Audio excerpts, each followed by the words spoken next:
Hello, I'm in a 2019 Nissan Sentra, and today I'm going to show you to open the hood.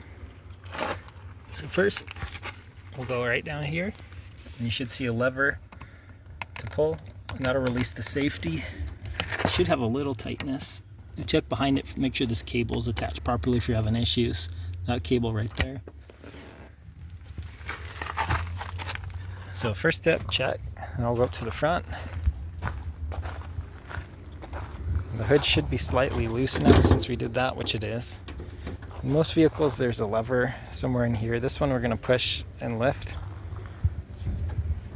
So we're pushing and lifting. There we go. That's where it was hooked onto. And then this is what the whole mechanism looked like here when we pushed. So if you're having issues, check for debris. If this is real tight, maybe some WD-40 to loosen it. So make sure everything's bolted and straight. And then same, make sure nothing's bent out of place. Like if this hood's slightly out of alignment, that could cause issues too. But otherwise, I hope this was helpful. Hope you have a great day.